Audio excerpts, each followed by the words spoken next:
జూబ్లీహిల్స్ ప్రాంత ప్రజలకు ధైర్యం కల్పించడానికి, ఒక భరోసా ఇవ్వడానికి వచ్చినటువంటి పెద్దలు, మన అందరి ప్రియతమ నాయకులు ముఖ్యమంత్రి గారు రేవంత్ అన్న గారికి స్వాగతం పలుకుతూ, మరి మీలో ఒకడినటువంటి నాకు ఈ అవకాశం పేద ప్రజలకి అండగా ఉంటానని, మీ సమస్యలు పరిష్కరిస్తానని, మీ కష్టాలకు అండగా ఉంటానని, ఒక తమ్ముడిగా ఒక అన్నగా ఉంటానని చెప్పి ఈరోజు ఏఐసిసి పెద్దలు సోనియా గాంధీ గారు, రాహుల్ గాంధీ గారు, మల్లికార్జున్ ఖార్గే గారు, కేసీ వేణుగోపాల్ గారు ఈ అవకాశం కల్పిస్తూ, మీ నమ్మకం మీ గరీబోల ఈ ప్రాంత ప్రజల కష్టాలకు అండగా ఉంటానని చెప్పి ఎంతో నమ్మకంతో నాకు ఈ అవకాశం కల్పిస్తున్నటువంటి పెద్దలు ముఖ్యమంత్రి అన్న గారికి, రేవంత్ అన్న గారికి, పిసిసి అధ్యక్షులు మహేష్ గౌడ్ గారికి, ఇన్ఛార్జ్ మేడం నటరాజన్ గారికి, మిగతా కేబినెట్ పెద్దలందరూ కూడా నా పాదాభి నమస్కారాలు, ధన్యవాదాలు తెలియజేస్తూ, చిన్నప్పటి నుండి మీ ముందు తిరిగినోని, మీ కళ్ళ ముందు పెరిగినోని, ఒక తమ్ముడిగా, ఒక అన్నగా, మీ కుటుంబ సభ్యుడిగా ఈరోజు ఈ అవకాశం వస్తుంది. ఇది నా ఎలక్షన్ అనుకోవట్లే, ఇది మీ ఎలక్షన్, మీ తమ్ముడు ఎలక్షన్, మీ అన్న ఎలక్షన్, మీ కొడుకు ఎలక్షన్, ఇది మనందరి ఎలక్షన్. ఎలక్షన్ అంటే ఎవరి గురించో, సింపతి గురించో, సెంటిమెంట్ గురించో కాదు, మన ప్రాంత అభివృద్ధి గురించి, మన పిల్లల భవిష్యత్తు గురించి, ఇది మన జీవితాలతో ముడిపడిన విషయం. కాబట్టి ఈ సమయం వచ్చింది. గతంలో 3 సార్లు అవకాశం కల్పించారు, అభివృద్ధి దేవుడు ఎరుగు, కానీ ఈ ప్రాంతం అంతా కూడా అన్యాయానికి గురైంది, అరాచలకు గురైంది. మీ అందరికీ తెలిసినటువంటి విషయమే కదా, ఈ ప్రాంతం ఎంత అన్యాయమైందో మీ అందరికీ తెలుసు కదా. ఈరోజు పొరపాటు చేసుకోకండి, ఈరోజు ఆ పొరపాటు చేసుకోకండి. రేవంత్ అన్న ప్రజాపాలనలో నేను ఏ గల్లీలలో తిరిగినా, ఏ బస్తీలలో తిరిగినా, ఈరోజు మాకు రేషన్ కార్డు వచ్చింది నాయన. ఒక ఇంటికి పోతే సన్న బియ్యం పట్టుకొని కుటుంబం అంతా బయట నించొని కన్నీళ్లు పెట్టుకుంటానన్ను నాతో మాట్లాడడం జరిగింది.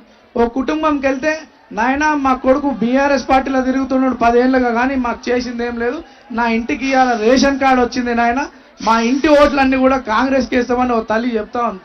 ఇంకో బస్తీకి, ఓంనగర్ అనే బస్తీకి పోతే ఆ ప్రాంతంలో ఉన్నటువంటి బీఆర్ఎస్ కార్యకర్తలందరూ కూడా ఈరోజు మా గల్లీలో రోడ్లు అయినాయి, డ్రైనేజ్ సిస్టమ్ అయిందని చెప్పి స్వచ్ఛందంగా మా ప్రాంత అభివృద్ధి చెందాలంటే కాంగ్రెస్ పార్టీకి మద్దతు పలుకుతామని చెప్పి కాంగ్రెస్ పార్టీలో చేరడం జరిగింది.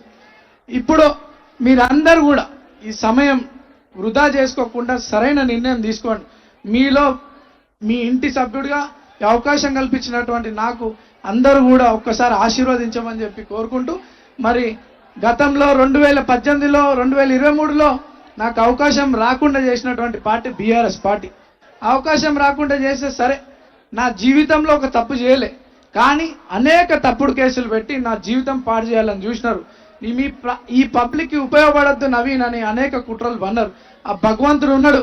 ఈరోజు మీ అందరి ముందు నుంచొని మాట్లాడుతున్నా అంటే మీ అందరి ఆశీర్వాదం, ఆ భగవంతుడు రేవంత్ అన్న రూపంలో, కాంగ్రెస్ పార్టీ రూపంలో వచ్చి మీలో ఒకడినటువంటి నాకు ఈ అవకాశం కల్పించు. గతంలో పొరపాటు చేసుకున్నట్టు ఈరోజు మోసపోకండి. మాయ మాటలు చెప్పుకుంటా మన గల్లీలలో తిరుగుతున్నారు. మన పిల్లల భవిష్యత్తు గురించి ఆలోచించండి, మన ప్రాంత అభివృద్ధి గురించి ఆలోచించండి.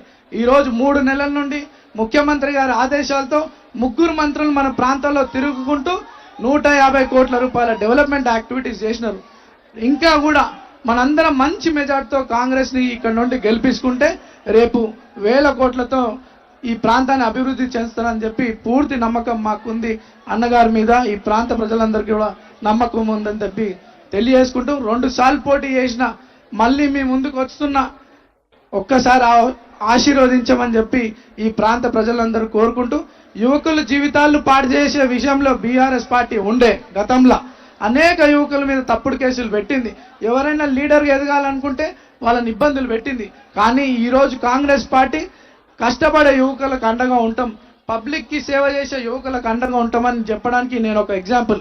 ఈ యువకులను ప్రోత్సహించే విధంగా మన రేవంత్ అన్న పరిపాలన జరుగుతుంది. మీరందరు యువకులు చూడాలి. మరి అనేక తప్పుడు ఆరోపణలు పెట్టుకుంటూ నవీన్ యాదవ్ ఒక రౌడీ అని చెప్పి నన్ను ప్రోత్సహించారు. మీ కొడుకు రౌడీయా? మీ కొడుకు రౌడీయా? మీ తమ్ముడు రౌడీయా? మీ అన్న రౌడీయా? మీ తమ్ముడిని, మీ అన్నని, మీ కొడుకుని అనేక తప్పుడు ఆరోపణలు చేస్తూ ఉన్నారు. మీరు నన్ను చిన్నప్పటి నుండి చూస్తున్నారు. మీలో ఒకరిని, మీ స్థానికుడిని. ఈరోజు వాళ్ళకి బుద్ధి చెప్తారా? 11 తారీఖు ఎట్లయితే ఈరోజు వాళ్ళు వేల సంఖ్యలో వచ్చినట్టు యువకులు పర్సనల్ ఇంట్రెస్ట్, రెస్పాన్సిబిలిటీ, ఈ సొసైటీ రెస్పాన్సిబిలిటీగా తీసుకొని ఇండ్లకి మన కుటుంబ సభ్యులని, స్నేహితులని, బంధువులందరినీ కూడా పోలింగ్ స్టేషన్ తీసుకుపోయి చెయ్యి గుర్తుపై ఓటేసి అత్యధిక మెజార్టీతో కాంగ్రెస్ పార్టీని గెలిపించాల్సిందిగా యువకులని, మహిళలను, పెద్దలను అందరినీ కూడా కోరుకుంటూ ఈ ప్రాంతంలో కాంగ్రెస్ పార్టీని గెలిపించడానికి వచ్చినటువంటి మంత్రులని, ఈ ప్రాంతాన్ని మనందరికీ నమ్మకాన్ని కల్పించడానికి వచ్చినటువంటి పెద్దలు, ముఖ్యమంత్రి గారికి మనస్ఫూర్తిగా ధన్యవాదాలు తెలియజేస్తూ జై కాంగ్రెస్, జై కాంగ్రెస్. చేతి గుర్తుకే, చేతి గుర్తుకే, చేతి గుర్తుకే. Thank you sir. ఎన్ఎస్సీఐ మిత్రులు జెండాలు దించు.